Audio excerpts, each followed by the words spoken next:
programom Poletje v Šentrupertu so tudi letos kulturno popestrili dogajanje v občini Šentrupert. Med drugim je turistično društvo Šentrupert v sodelovanju s tamkajšnjima občino in župnijo organiziralo koncert kvarteta Maskara v cerkvi svetega Frančiška Ksaverija na Veseli gori.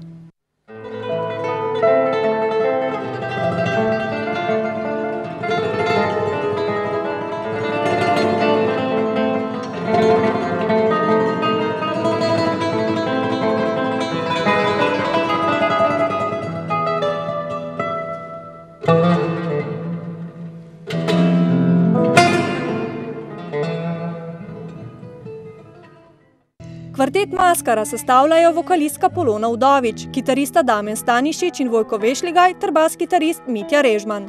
Mi muziciramo skupaj v tej obliki tam nekje od meseca marca letos. Mislim, da je bilo to kar intenzivno obdobje, bilo je precej koncertov, medtem smo posneli tudi CD tukaj v bližini vaših koncih v Šentjerneju in tukaj smo danes se zbrali na povabilo Turistične zveze Šentrupert in občine Šentrupert ob posredovanju prijaznem ravnateljice glasbene šole Trebnje.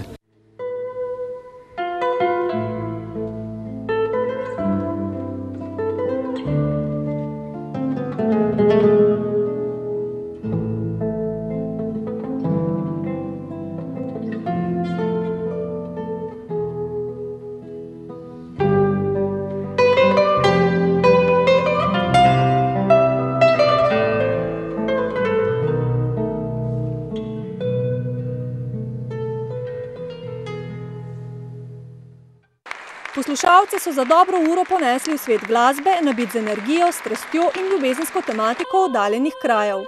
Nocoj smo pa predstavili portugalsko, špansko in argentinsko glasbo, ki je bila pač posebej aranžirana za naš kvalitet. Nastopali smo v, kako bi rekel, vseh koncih Slovenije, od Murske Sobote do Bovca, do Brežic, Krškega, Trebnjega, Novega mesta, Ljubljane, Kranja. Poleti smo šli na Hvar tudi, tam smo bili povabljeni in tako da je res eno, bi rekel, plodno obdobje za nami.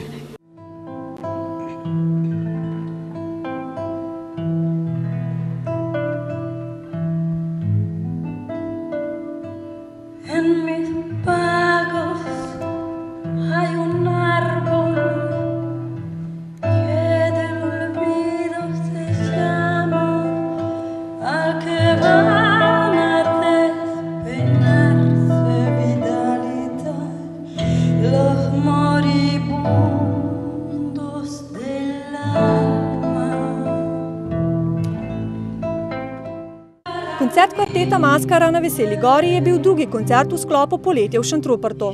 To je tudi, lahko rečem, neka novost v programu Poletja v Šentrupertu, saj skrbimo za to, da je program čim bolj pester in čim bolj raznolik.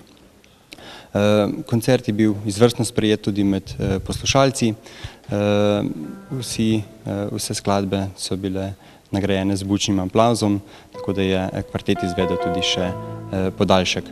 Sedaj pa sledita še dva koncerta v sklopu Poletja v Šentrupertu, in sicer v začetku septembra folklorna skupina Kut Levač Rekovac iz Srbije in pa za zaključek Poletja v Šentrupertu občinski pihalni orkester Svetega Ruperta, ki bo koncertiral 30. septembra.